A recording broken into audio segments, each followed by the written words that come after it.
Thank you for inviting us to review this book. We were so excited when we got the invitation. We had been wanting to read this book. We know how important it is to know this information. Yep.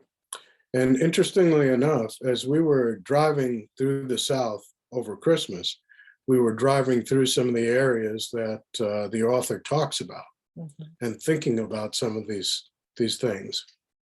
And as we were driving, we were listening to the audiobook, and it was quite interesting doing that. So we'll get right into it. It is a very dense book. There's a lot of information, and the information that we're sharing today just really scratches the surface. There is so much more to this than what we can share today. Okay. So about the book and the author, it was an instant #1 New York Times bestseller, New York Times 10 Best Books 2021, a Time 10 Best Nonfiction Books 2021, named Best Book of 2021 by the New York Times, Washington Post, Boston Globe, The Economist, Smithsonian, and Esquire. Clint Smith is a staff writer at The Atlantic. His writing has been published in The New Yorker, The New York Times Magazine, Poetry Magazine, The Paris Review, and elsewhere.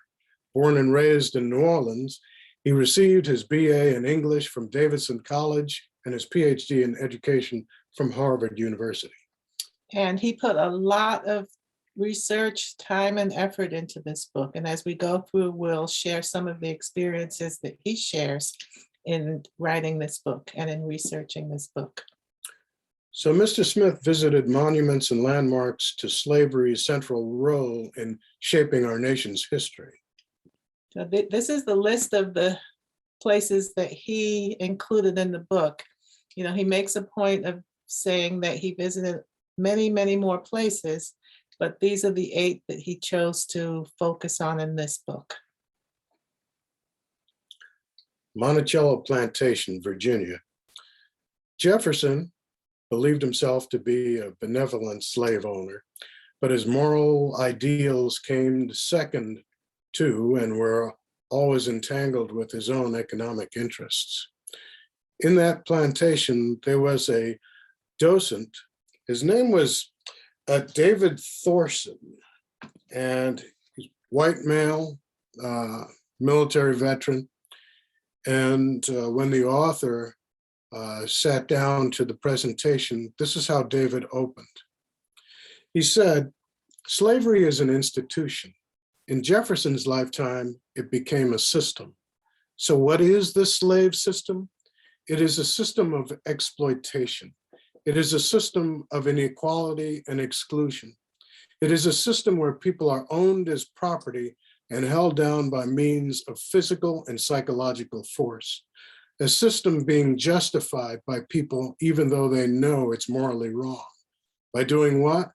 By denying the very humanity of those enslaved solely on the basis of the color of their skin." One of the largest plantations in Virginia, it's still a very popular tourist attraction. One of the most popular guided tour explains the architecture, shares the family history, and has a very little discussion of slavery itself.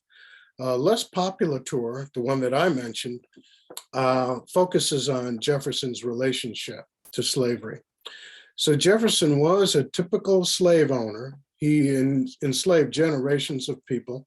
He separated families, had enslaved people whipped, hunted down escapees. He fathered enslaved children, etc.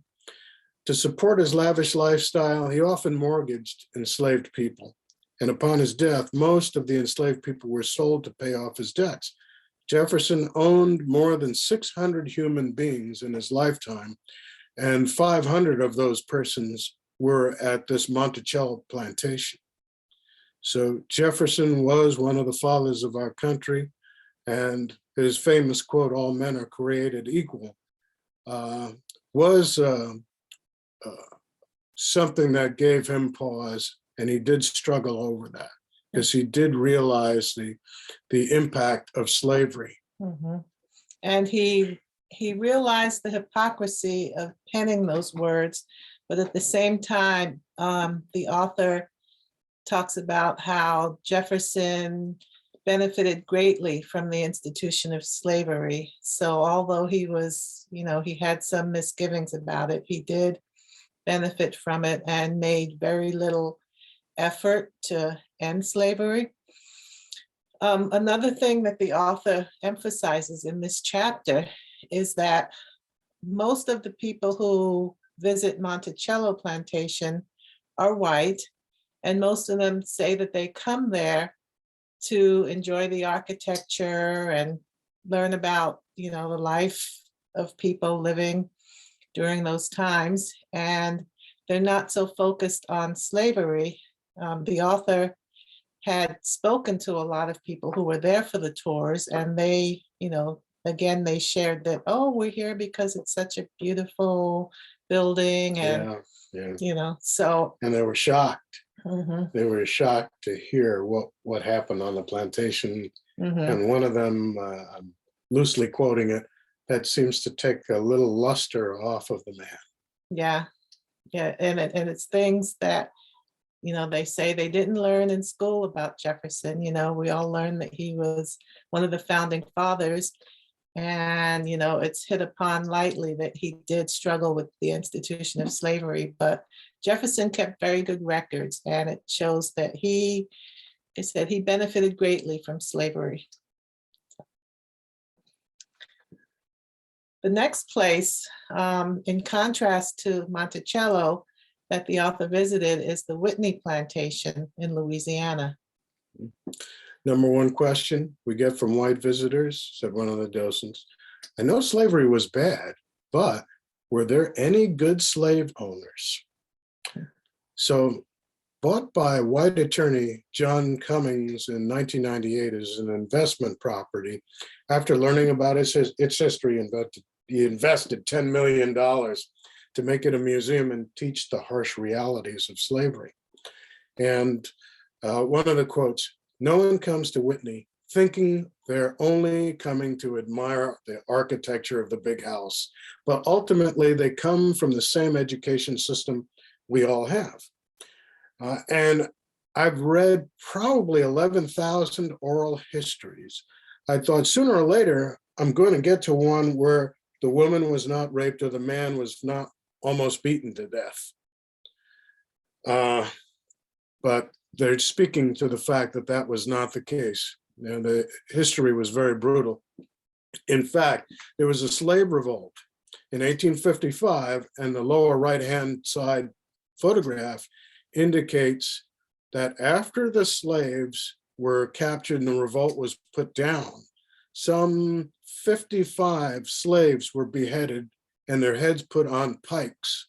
And a replica showing all 55 heads is on display currently at the museum. Mm-hmm. It's a very, very brutal history. Mm-hmm. And the contrast between the Monticello Plantation is real in that John Cummings, after he did his research on what happened in the Whitney Plantation, he was shocked. He was shocked that we taught school, and he said that these are important stories to be told.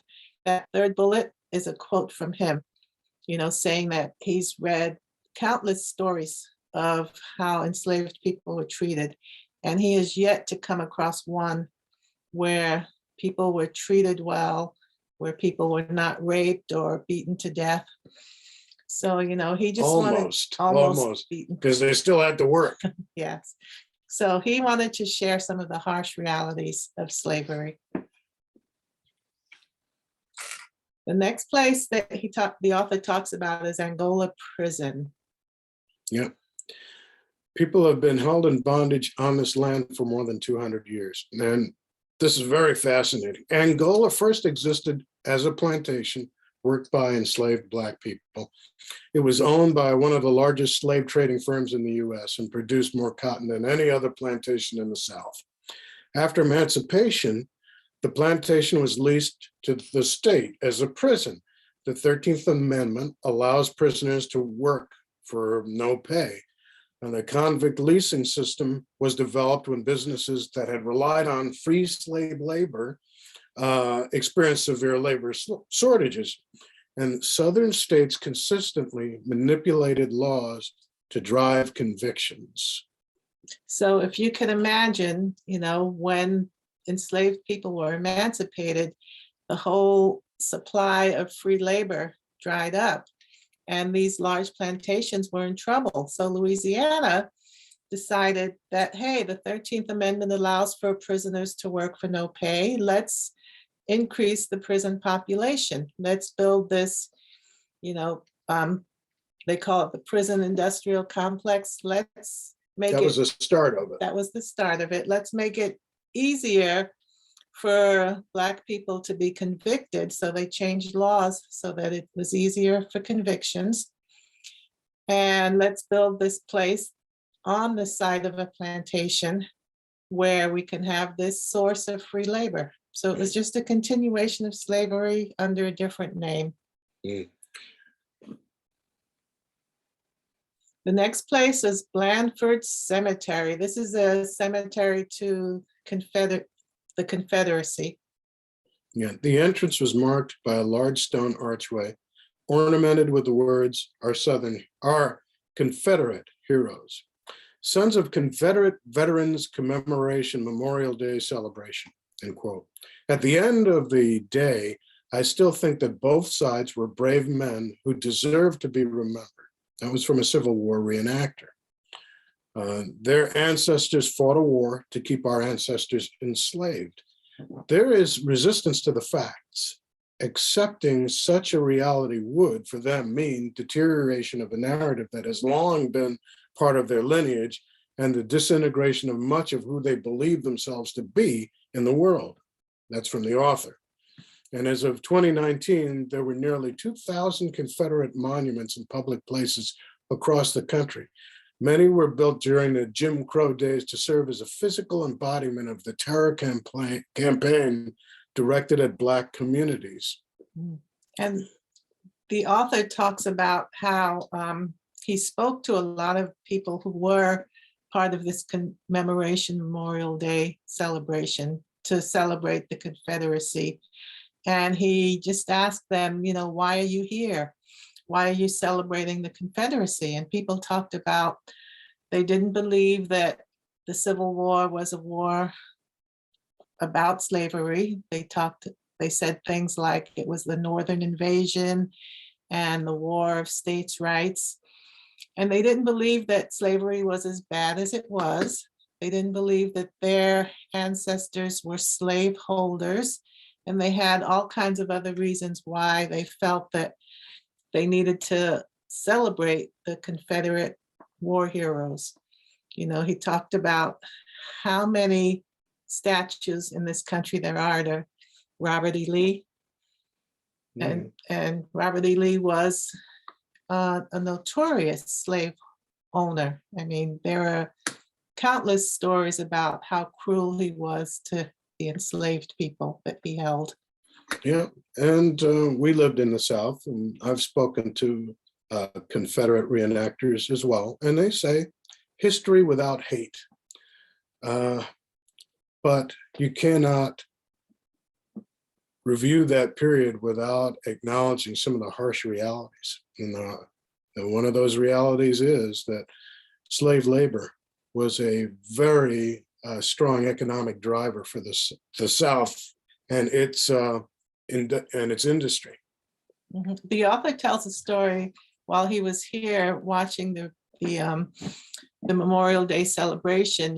He took out his notepad to take some notes, and there were people around him who were looking at him because he was, of course, the only Black man for as far as he could see, and they were wondering why he was writing, why he was there, why he was taking notes, and people started taking out their cameras and filming him, and he felt very intimidated. Right.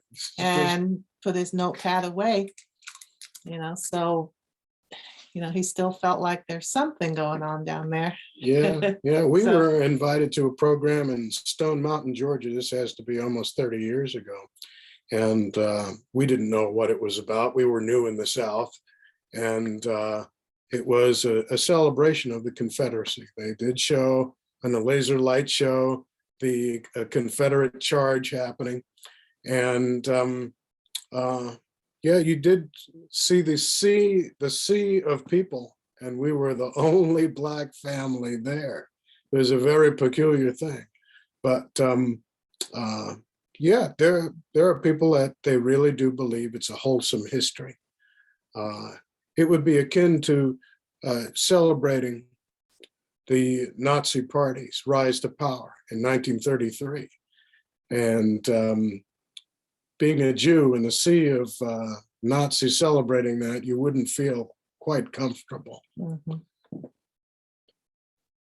So the next one, this one was very interesting to us since we are from New York City. New York City walking tour, there are so many areas in New York City that where slavery was carried out. So Yeah, this slavery was a multi-billion-dollar industry. By 1860, nearly 4 million enslaved people were by far the country's most valuable economic asset, valued at approximately 3.5 billion. They were worth more than all of the country's manufacturing and railroads combined. And this is very interesting. I did the math on this based on average sale price. And yes, it is about $3.5 billion, which is amazing. I was wondering if it was in today's money. No, it's in 1860 dollars. The first African enslaved people arrived in New York in 1626. They cleared land, built buildings and railroads, built ships that were used in the slave trade, interestingly enough. By 1664, about 40% of the households in British Manhattan owned enslaved people. And on the eve of the American Revolution, there were about 3,000 enslaved people in the city and 20,000 more within 50 miles of Manhattan. The enslaved people's market in downtown Manhattan was the second largest slave market in the United States. Although slavery was abolished in New York in 1827, it didn't actually end until 1841. The use of slave labor elsewhere was still essential to the economy of New York. And most New York City banks accepted enslaved people as collateral for loans and took possession of them if the owners defaulted on the loans. yeah, there's a part of this chapter that talks about a couple of banks that are with us today, Citibank, and I can't remember others, who studied their books and found that they actually had held mortgages for enslaved people. They made loans for enslaved people. They actually took ownership of enslaved people when the owners defaulted on the loans. But slavery was essential to New York City economy. Sugar, cotton, all those things were shipped from New York City or shipped across, overseas. And, a lot of companies in New York City made a lot of money from slavery, even though it was made against the law. It was abolished in 1827. I mean, because New York is an old and historic city, you can still go to places and see slave quarters that were attached to the buildings. And today, my family owns homes that were built in the time of slavery. Mhm. And the tour guide also said there are many homes that you can see remnants of the Underground Railroad, some hiding places and things like that. The next one is Galveston Island, Texas. And this is the place where the first Juneteenth happened. They celebrate that this is the place where all slaves were really freed. So General Gordon Granger famously toured through the South, and the final stop he made, letting the slaves as well as the slave owners know that the freeing of the slaves is backed by the United States government. Still, there were problems with people becoming truly free. But as it says, more than 2 years after the Emancipation Proclamation, and 2 months after the surrender of Robert E. Lee, it was announced to the 250,000 enslaved people of Galveston Island that all slaves are free, and word was spread by person to person. Texas was one of the Confederate states that ignored the Emancipation Proclamation. Runaways continued to be hunted and returned to bondage. Juneteenth became Texas state holiday in 1980. Galveston Island has had annual celebrations since 1865. And after 246 years of enslavement of African peoples, it ended in 1865. So we celebrate Juneteenth in this area. I've been past Juneteenth chairman here in Corning, New York, and celebrations continue in Elmira and other areas. Mhm. Yeah, so this was interesting because the, I guess, audacity of slave owners to say that, well, we don't care that the Emancipation Proclamation is now the law of the land. We need our slaves and we're going to hold on to them and we're going to not tell them. So when some enslaved people found out that they were free and left, they were hunted down and returned. So it was a powerless feeling, I would say, for many people. Yeah, I would imagine it was a horrific experience. Yeah. The next place that he talks about is Gorée Island in Senegal, West Africa. And this is one of the places where enslaved people were caught. They were sold to Europeans, and then they were placed on ships and, to go across the Atlantic. This is a photo of the Obamas standing in the House of Slaves at the door of no return, they called it, because they said that this is one of the doors where the enslaved people went through to get on the ships and never returned. Yeah, a little controversy there. That doorway, they feel, is actually not the real doorway, but it's true that area is where slaves embarked. And one of the site managers, a curator, there's a quote that the author cites here. Eloy, who was the site manager and curator of the House of Slaves, told me that the island was not originally a place for Europeans, where Europeans intended to use to capture and sell enslaved Africans. Gorée was coveted by the European nations because of its strategic value as a trading post for the alleged trove of resources in West Africa. So they had been doing work there before the slave trade really started to roll. And one of the controversies comes from the number of slaves they say that actually went through that doorway. If you go there and visit, it says something like 3 million slaves went through, but in the author's research, he says it's more like 30,000 enslaved people actually went through that doorway, but there were other places in West Africa. Right. I think the slave population, I'm going to zip down, and it's about 15 million people were transported from Africa as slaves over that 240 some odd year period. And some came to the United States, some came to Central America, and the bulk, actually a large portion, went to South America. Well, not the bulk, but some. No, yeah.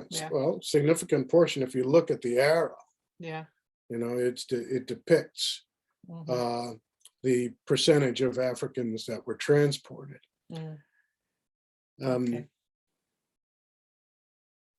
Okay. Last thought. This is a quote from the author. We started with this. He says, the most difficult decision involving this book was the question of which locations to include in its pages. There are thousands of places I could have visited as the story of slavery is etched into every corner of this country and far beyond. Yes, and we wanted to stay focused on the book itself. Um, but yeah, there is so much, and I Mhm, suggest do a little bit of research. Black History Month, we should not limit our research to just Black History Month. Yeah, mhm, when you have an opportunity to talk to people about it and learn about slavery mhm, and learn about this country, do so. mhm, So I have to say I thank Deborah for inviting me to this. mhm, She's the real lead behind mhm. this, Yeah. and I've been doing a little bit of reading, but she's the person that really dug Mhm. into that book. And Yeah. I would say thank you all for bearing with us and watching this. And I would encourage you to get the book. I mean, the book is so rich. You know, there's a lot of information. However, it is so well written that it's easy to get through. Easy in the sense that it's an easy read, but hard because some of the information is very hard to read about. But definitely get it. I've read through it once or twice. I'm gonna kind of savor it now and just read bits and pieces of it because it's so rich, and every time you pick it up, there's something new there that you can discover. So again, thank you very much for being a part of this.